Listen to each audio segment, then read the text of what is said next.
Let's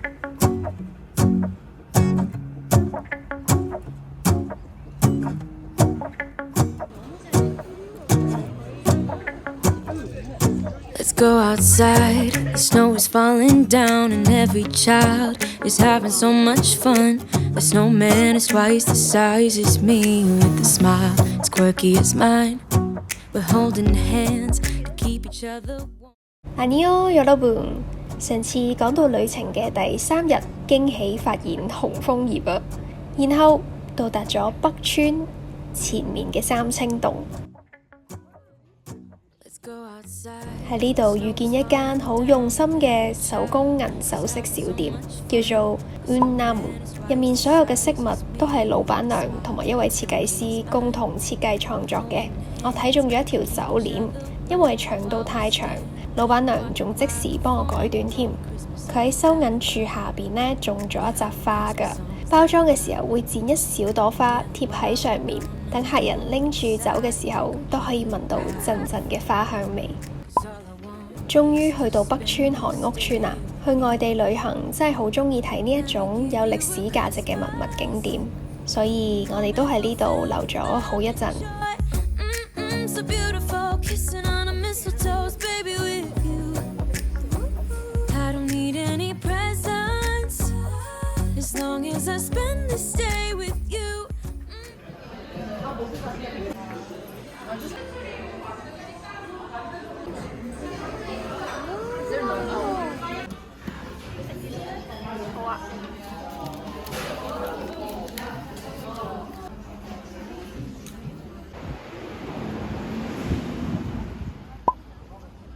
今晚我哋去咗廣藏市場，睇住啲淋漓滿目嘅食物攤檔，真係大開眼界啊！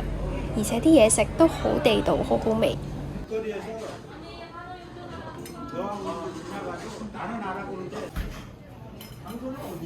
香港食嗰啲係點？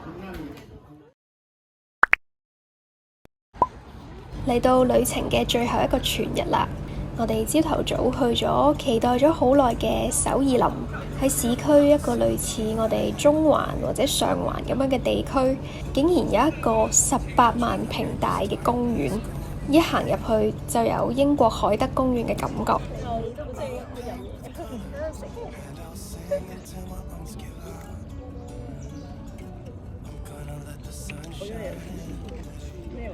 睇返官網講呢，呢度仲放養咗接近100隻嘅野生動物㗎，例如係鹿仔咁啊。不過呢，由於呢個公園實在太大啦，我哋呢一日係行唔晒嘅，所以就冇同到啲小動物們相遇啦。但係喺呢度真係好舒服，好放鬆。我同朋友都喺呢度坐咗好耐。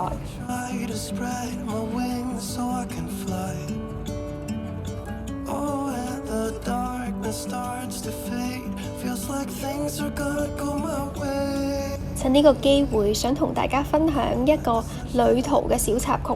喺我哋離開咗首爾林之後，因為太熱嘅關係啦，我就將頂帽除咗落嚟。但係因為呢，我手裏面同時拎緊一件外套啦，跟住呢又拎住個三腳架喎。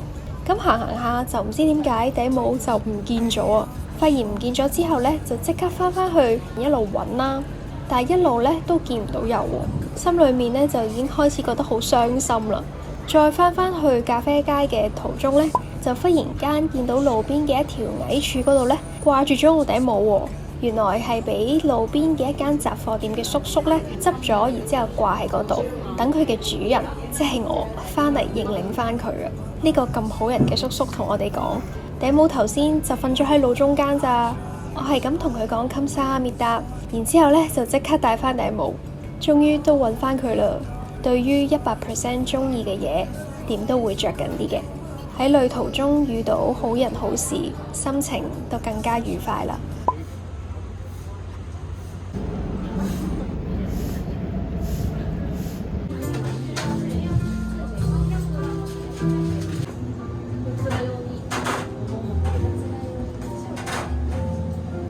真係咩？好啦。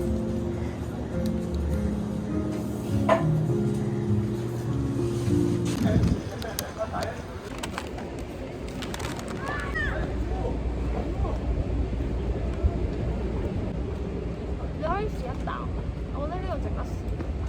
呢個最尾一啖咯。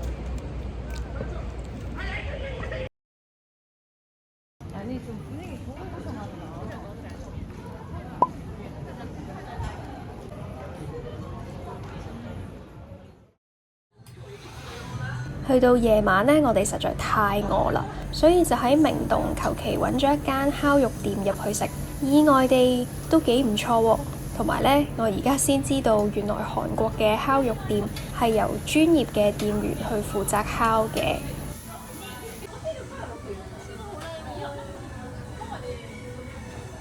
呢一日唔知點解特別肚餓，食完烤肉行咗陣呢，又去咗買炒粉絲。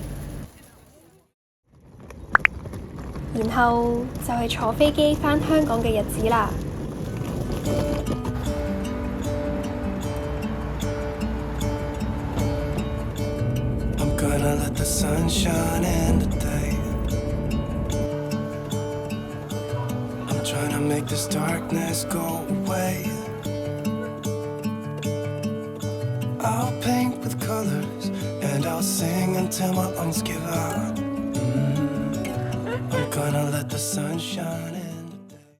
Hello， 翻咗嚟咧就講下我今次對呢個旅程嘅感想啦。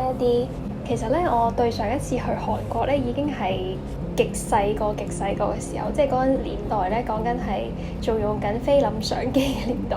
所以咧，我今次去首爾咧，都可以算係我第一次去嘅。其實如果咁樣計嘅話，未去之前咧，一路對韓國嘅印象咧，都係覺得買嘢啦、購物天堂啦，喺韓劇裏面成日都見到嗰啲場景啦，但係就冇乜即係一啲好具體嘅期待。到我真係去咗啦，去完翻嚟咧，對於首爾嘅印象咧有幾好噃。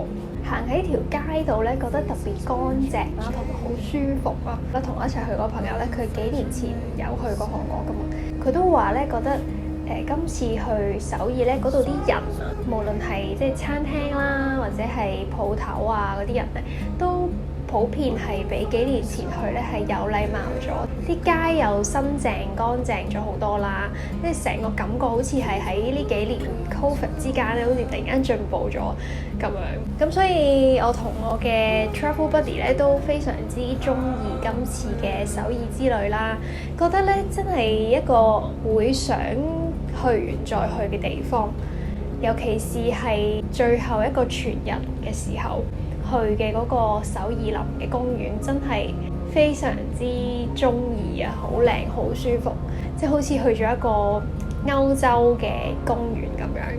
同埋咧，首爾嘅年輕人咧，佢哋都好中意去公園嘅，即係佢哋星期六日假期啊，或者放工之後，佢哋其實都好中意去公園散步傾偈。去坐嘅，其實都想喺秋天嘅時候再嚟一次，去欣賞呢個滿街嘅紅葉，真係就係咁樣啦。最後俾大家睇下我為今次旅程畫嘅水彩畫啦，希望好快可以喺下次見啦。When we finally sober